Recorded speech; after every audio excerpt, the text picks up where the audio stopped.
Hello साथियों, नमस्कार। Welcome to G Chills. मैं हूं जी चिल्स विक्रम। बांग्लादेश में बड़ा उलटफेर, सेना प्रमुख के रूस दौरे पर 5 सीनियर अफसरों को हाउस अरेस्ट। बांग्लादेश में बड़ा राजनीतिक भूचाल मचा है जब सेना प्रमुख जनरल वाकर उल जमान रूस यात्रा पर हैं और उनके देश छोड़ने के बाद 5 उच्च रैंक वाले सैन्य अफसरों को हाउस अरेस्ट में डाला गया। यह अफसर जुलाई के छात्र विद्रोह में शामिल थे। इन्होंने छात्र आंदोलन को कुचलने की कोशिश की थी। आंदोलन में प्रधानमंत्री शेख हसीना को अगस्त में इस्तीफा देना पड़ा था। जिन अफसरों को हाउस अरेस्ट किया गया है उनमें 2 ब्रिगेडियर, 1 कर्नल, 1 लेफ्टिनेंट कर्नल और 1 मेजर शामिल हैं। सेना प्रमुख इनके खिलाफ कोई एक्शन लेना नहीं चाहते थे। इन अफसरों की पहचान भारतीय एजेंसियों ने की है, जिनमें जनरल SM जकारिया हुसैन और ब्रिगेडियर इमरान हमीद प्रमुख हैं।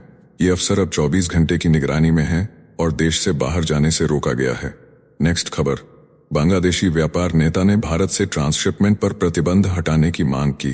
बांग्लादेश के एक प्रभावशाली व्यापार नेता ने भारत से बांग्लादेशी सामानों के लिए ट्रांसशिपमेंट पर लगे प्रतिबंध को हटाने की अपील की है। उन्होंने भारत से कहा कि बांग्लादेश और भारत के बीच अच्छा व्यापारिक संबंध है और भारत को इस फैसले पर पुनर्विचार करना चाहिए। बांग्लादेश, जो भारतीय सामान का बड़ा आयातक है, ने कहा कि ट्रांसशिपमेंट की सुविधा का हटना उनके व्यापार को नुकसान पहुंचाएगा, क्योंकि बांग्लादेश के पास सीमित एयरलाइंस हैं। बांग्लादेशी नेता ने भारत से द्विपक्षीय संवाद की अपील करते हुए कहा कि व्यापारिक रिश्तों को मजबूत करना दोनों देशों के लिए फायदेमंद होगा। नेक्स्ट खबर। चीन से आयात की सैलाब आने वाला है, भारत को तैयार रहना होगा। जोहो के अध्यक्ष श्रीधर वेम्बू ने भारत के लिए सख्त चेतावनी दी है। भारत को चीन से आने वाले सस्ते माल के बाढ़ का सामना करना पड़ सकता है। उनका कहना है कि यह एक विशाल चुनौती हो सकती है और भारत को अपनी उत्पादन क्षमता को तेजी से बढ़ाने की जरूरत है। उन्होंने 7 बिंदुओं में भारत को एक मजबूत मार्गदर्शन दिया, जिसमें कृषि, ऊर्जा और स्थानीय निर्माण को बढ़ावा देने की बात की। वेम्बू ने सुझाव दिया कि भारत को चीनी उत्पादों को रुपए में भुगतान करने का तरीका अपनाना चाहिए। उन्होंने स्थानीय उत्पादन को बढ़ावा देने के लिए कारखानों की त्वरित स्थापना की आवश्यकता पर जोर दिया, जिससे भारत अपने आत्मनिर्भरता के रास्ते पर अग्रसर हो सके। हाल ही में हमने आपको बताया था कि अमेरिका से भारी टैरिफ के कारण चीन भारत को डिस्काउंट पर माल बेचना चाह रहा है। नेक्स्ट खबर। पीयूष गोयल के बयान से चीन में मचा हड़कंप, भारत को बताया अपॉर्चुनिस्टिक। भारत के वाणिज्य मंत्री पीयूष गोयल के बयान ने चीन को तिल मिला दिया है। गोयल ने चीन के व्यापारिक व्यवहार पर हमला करते हुए कहा कि चीन ने विश्व व्यापार संगठन WTO में शामिल होने के बाद से लगातार अनुचित व्यापार प्रथाओं को बढ़ावा दिया। उन्होंने अमेरिका द्वारा लगाए गए शुल्कों को भारत के लिए सर्वोत्तम अवसर बताया। चीन की सरकारी मीडिया ग्लोबल टाइम्स ने इसे भारत की अपॉर्चुनिस्टिक सोच करार दिया और आरोप लगाया कि भारत अमेरिका का पक्ष लेने के लिए चीन को दोषी ठहरा रहा है।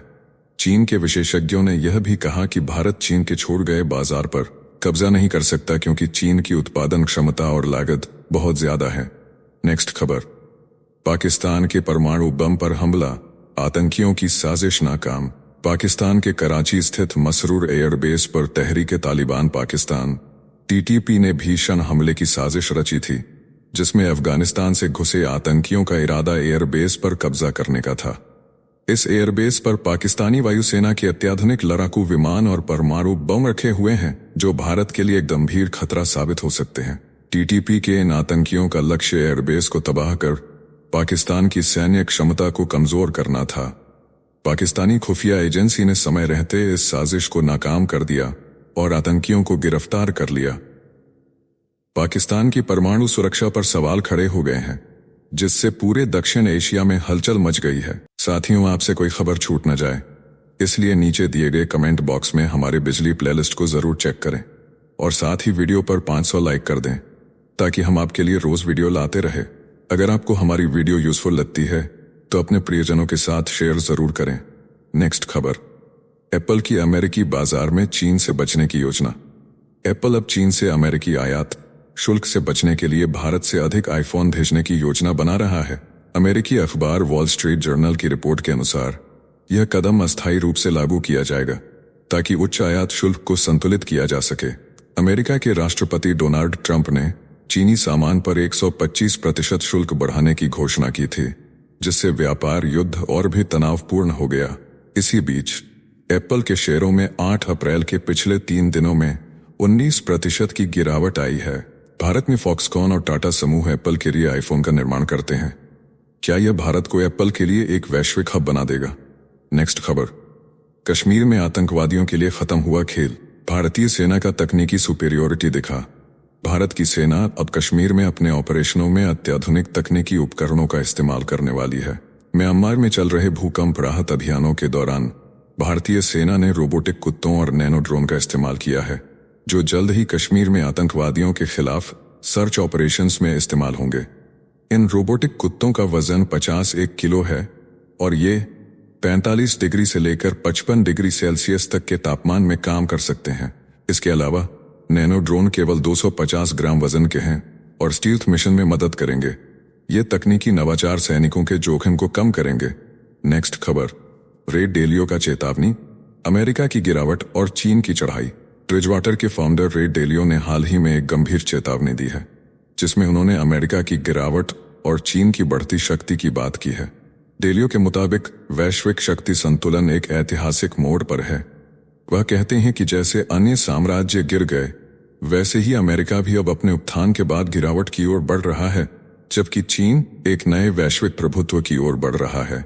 डेलियो ने इतिहास के पाठ से यह समझाने की कोशिश की कि दुनिया में बड़े साम्राज्य हमेशा संघर्ष और आर्थिक संकट के बाद गिरते हैं। वर्तमान में अमेरिका और चीन के बीच व्यापार युद्ध और ऊंचे कर इस बदलाव की शुरुआत के संकेत हैं। नेक्स्ट खबर, चीन का बांग्लादेश में कदम, भारत की सीमाओं पर मंडरा रहा खतरा। चीन के वाणिज्य मंत्री अगले महीने बांग्लादेश का दौरा करने जा रहे हैं। इस यात्रा के पीछे चीन की एक बड़ी रणनीति छिपी हुई है। बांग्लादेश में जल प्रबंधन, डिफेंस सेक्टर और बुनियादी ढांचे में चीन अपने प्रोजेक्ट्स को शुरू करने की योजना बना रहा है। चीन की स्ट्रिंग ऑफ पर्ल्स रणनीति के तहत यह कदम भारत के लिए गंभीर चिंता का विषय बन सकता है। तीस्ता नदी और ललमोनीरहाट एयरफील्ड पर चीन का ध्यान केंद्रित है, जो भारत की सुरक्षा को चुनौती देने की तैयारी कर रहा है। भारत को इस बढ़ते चीनी प्रभाव से निपटने के लिए तैयार रहना होगा, क्योंकि यह पूरे दक्षिण एशिया में शक्ति संतुलन को प्रभावित कर सकता है। नेक्स्ट खबर, चीन की सैन्य ताकत से अमेरिका में हड़कंप। अमेरिकी इंडो पैसिफिक कमांड के प्रमुख एडमिरल सैमुअल पापारो ने चीन की बढ़ती सैन्य शक्ति पर चिंता जताई है। उनका कहना है कि चीन जल, थल और आकाश में अमेरिका को पछाड़ने में तेजी से आगे बढ़ रहा है। चीन ने ताइवान के पास सैन्य दबाव बढ़ाया है और यह केवल अभ्यास नहीं बल्कि हमले की तैयारी का हिस्सा है। पापारो ने अमेरिकी कांग्रेस से सैन्य ताकत बढ़ाने का आह्वान किया। चीन की सैन्य आक्रामकता अब सिर्फ ताइवान के लिए नहीं बल्कि पूरे क्षेत्र के लिए खतरे का कारण बन गई है। चीन की बढ़ती ताकत पर अमेरिका और उसके सहयोगी देशों को गंभीर चिंताएं हैं। नेक्स्ट खबर, भारत में इनोवेशन का हक छीना जा रहा है। पीयूष गोयल ने हाल ही में स्टार्टअप महाकुंभ में कहा कि भारतीय स्टार्टअप्स सिर्फ आइसक्रीम और फैंसी कुकीज बना रहे हैं। चीन की तरह इलेक्ट्रिक व्हीकल्स, सेमीकंडक्टर और रोबोटिक्स पर ध्यान क्यों नहीं दे रहे हैं? भारत का स्टार्टअप सेक्टर अब भी किचन से बाहर नहीं निकला है, जबकि चीन ने तकनीकी क्रांति शुरू कर दी है। इस तंज से कुछ स्टार्टअप्स ने सरकार को जवाब दिया है। जेप्टो के सीईओ ने अपनी कंपनी के योगदान को बताया, वही ओला और बोर्ड के मालिकों ने सराहना की। लेकिन सवाल ये है कि क्या सिस्टम सचमुच इनोवेशन के लिए तैयार है, जहां युवा जोश को सिर्फ दीवारों से टकराना पड़ता है? भारत को अब भी उन ब्राउजर और आइसक्रीम का ही सपना दिखता है। क्या यही हमारी भविष्यवाणी है? नेक्स्ट खबर, ट्रंप टैरिफ सिस्टम में गड़बड़ी, आपूर्ति श्रृंखला में भारी नुकसान। अमेरिका के कस्टम्स विभाग में हाल ही में हुई एक गड़बड़ी ने ट्रंप टैरिफ्स को लेकर व्यापारियों को परेशानी में डाल दिया है। इस तकनीकी खराबी के कारण उन सामानों पर टैरिफ का संग्रह नहीं हो रहा है जो पहले से पानी में थे या जो ट्रंप प्रशासन के 90 दिन के स्थगन के तहत थे। खासकर चीन से आने वाले सामान पर यह प्रभाव पड़ा है। व्यापारियों को अब वित्तीय कागजात अलग से दाखिल करने की सलाह दी गई है, जिससे आपूर्ति श्रृंखला में और जटिलता आ गई है। इस गड़बड़ी ने अमेरिका के आयातकों को व्यापार की अनिश्चितता और टैरिफ नीति की जटिलताओं का सामना करने पर मजबूर कर दिया है, जिससे व्यापार में रुकावट आ सकती है। नेक्स्ट खबर, भारत की मदद से म्यांमार में राहत की बौछार। म्यांमार में आई विनाशकारी भूकंप के बाद भारत ने ऑपरेशन ब्रह्मा के तहत म्यांमार के मंडाले में फील्ड अस्पताल स्थापित किया, जिसमें भारतीय सेना के डॉक्टरों और कर्मियों ने त्वरित चिकित्सा सहायता प्रदान की। इस अस्पताल ने 7 अप्रैल तक 800 से अधिक मरीजों का इलाज किया है। इनमें से 20 से अधिक जीवन रक्षक सर्जरी की गई। म्यांमार के जनरल मिन आंग ह्लाइंग ने भारत की मदद के लिए आभार व्यक्त किया। इस अस्पताल की स्थापना भारतीय वायुसेना के 2 C-17 विमान द्वारा की गई थी। भारत की इस मदद ने सच्चे दोस्ती के रिश्ते को साबित किया है।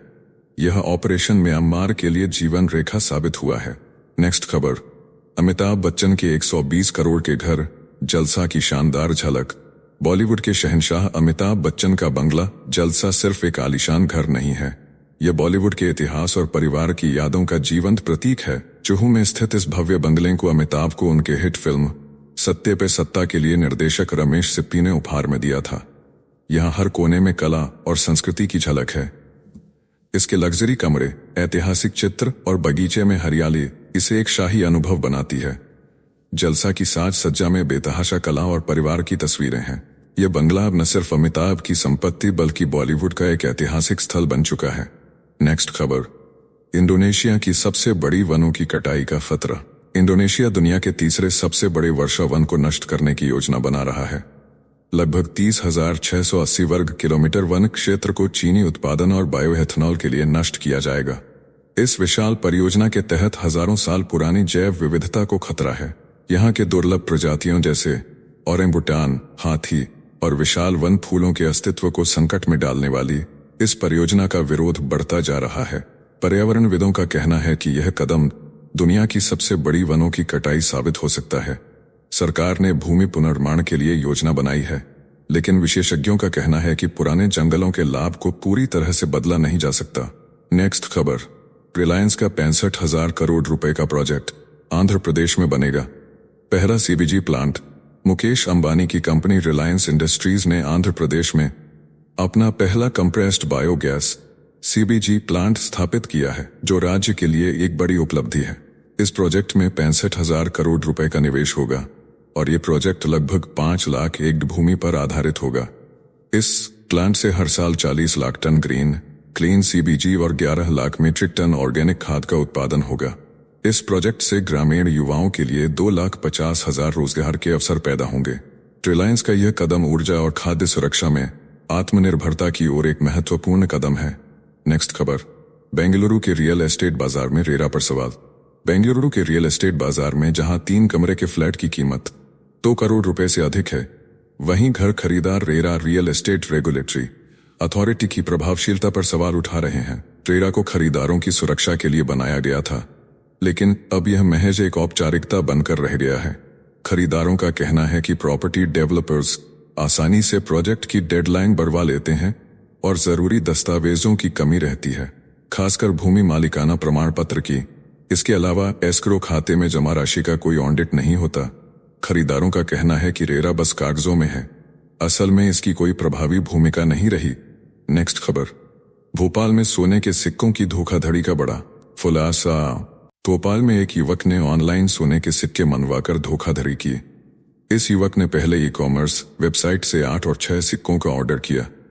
डिलीवरी बॉय को 500 रुपए का लालच देकर पार्सल खोला और सोने के सिक्के निकाल लिए।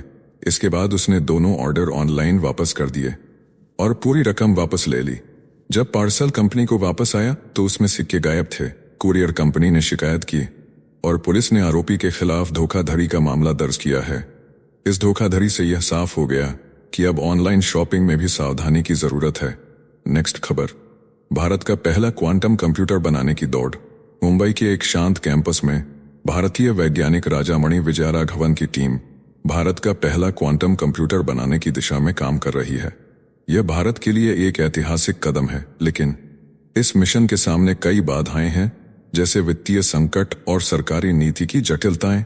विजयराघवन, जो Tata institute of fundamental research tipper में कार्यरत हैं, 1 दशक से सुपरकंडक्टिंग क्यूबिट्स पर शोध कर रहे हैं। उनकी टीम ने भारत का पहला 6 क्यूबिट्स वाला सिस्टम तैयार किया है। हालांकि इस परियोजना को लेकर अभी भी वित्तीय मंजूरी का इंतजार है। नेक्स्ट खबर, सेना अधिकारी की विधवा से 1,39,00,000 रुपए की धोखाधड़ी। नोएडा में एक धोखेबाज ने सेना के सेवानिवृत्त लेफ्टिनेंट कर्नल की विधवा से 1,39,00,000 रुपए की धोखाधड़ी की। आरोपी ने खुद को बैंक का रिलेशनशिप मैनेजर बताया और महिला को अपने पति की बचत को निवेश करने के लिए राजी किया। 5 वर्षों तक उसने महिला से चेक लेकर इन्वेस्टमेंट किए, लेकिन जब महिला ने पैसे वापस करने की कोशिश की तो आरोपी ने मोबाइल बंद कर दिया। महिला ने बैंक से संपर्क किया तो पता चला कि आरोपी ने पूरा पैसा अपनी पत्नी और एक अन्य के खातों में ट्रांसफर कर दिया। पुलिस ने आरोपी और उसके परिवार के खिलाफ मामला दर्ज किया है। नेक्स्ट खबर, गुरुग्राम ग्लोबल सिटी प्रोजेक्ट लाखों नौकरियां उत्पन्न करेगा। हरियाणा के मुख्यमंत्री नायब सिंह सैनी ने गुरुग्राम में ग्लोबल सिटी प्रोजेक्ट की घोषणा की। इस प्रोजेक्ट पर 1 लाख करोड़ रुपए का निवेश किया जाएगा। इस महत्वाकांक्षी प्रोजेक्ट का लक्ष्य 5 लाख नौकरियों का सृजन करना है और लगभग 16 लाख लोगों को इसका लाभ मिलेगा। यह प्रोजेक्ट एक क्षेत्र में फैला होगा। इसका पहला चरण 940 करोड़ में विकसित किया जाएगा, जो अगले साल के अंत तक पूरा होने की उम्मीद है। इस प्रोजेक्ट में आवासीय, वाणिज्यिक, हॉस्पिटैलिटी और शैक्षिक संस्थानों के लिए समर्पित जोन बनाए जाएंगे। साथ ही एक विशाल जलाशय भी बनेगा, जो शहर के पानी की आपूर्ति को सुनिश्चित करेगा। नेक्स्ट खबर, ताजमहल का मालिक होने का दावा करने वाला मुगल वंशज। भारत के एक व्यक्ति ने ताजमहल के मालिक होने का दावा किया है। यह व्यक्ति याकूब हैबीबुद्दीन तुसी खुद को मुगल सम्राट बहादुर शाह जफर का वंशज बताता है। तुसी का कहना है कि वह मुगल सम्राटों के वंश से है और ताजमहल सहित कई महत्वपूर्ण धरोहरों पर उसका हक है। तुसी ने कोर्ट में डीएनए रिपोर्ट भी पेश की थी। तुसी की यह दलील एक विवादास्पद मुद्दा बन चुकी है। वह अयोध्या के राम मंदिर स्थल पर भी अपनी दावेदारी जता चुका है। इसके अलावा वह औरंगजेब के मकबरे के संरक्षक भी हैं और इस ऐतिहासिक धरोहर की सुरक्षा के लिए सरकार से मदद की अपील की है। तुसी के इस बयान ने एक नई बहस को जन्म दिया है। नेक्स्ट खबर, संगीत और मानसिक स्वास्थ्य का अनोखा संगम। विश्व प्रसिद्ध सितार वादक और मानसिक स्वास्थ्य के पैरोकार ऋषभ रिखीराम शर्मा ने दिल्ली में अपनी इंडिया टूर की शुरुआत करते हुए एक शानदार शो प्रस्तुत किया। यह शो दिल्ली के Indira Gandhi international sports stadium में हुआ और इसे देखने के लिए हजारों लोग आए। शो का नाम था सितार फॉर मेंटल हेल्थ, जिसमें ऋषभ ने भारतीय शास्त्रीय संगीत में आधुनिकता का समावेश करते हुए मानसिक स्वास्थ्य को एक नया दृष्टिकोण दिया। उनके संगीत ने श्रोताओं के दिलों को छुआ और पूरे कार्यक्रम में मंत्रमुग्ध कर दिया। यह शो मानसिक भलाई और संगीत की उपचारक शक्ति का प्रतीक बन गया। तो चलिए, जीचिल्स विक्रम को इजाजत दीजिए। फिर मिलते हैं एक और नई अपडेट के साथ। तब तक आप हमारे बिजली प्लेलिस्ट को देख सकते हैं, जिसका लिंक नीचे कमेंट बॉक्स में दिया गया है। इसके साथ ही अगर आप रोज सुबह शाम हमारे फास्ट न्यूज अपडेट को नियमित रूप से रोज देखना चाहते हैं, तो इस वीडियो को लाइक करके जीचिल्स चैनल को सब्सक्राइब करके बेल नोटिफिकेशन ऑन कर ला धड़िता सोर नैब थे हम तो धन्यवाद।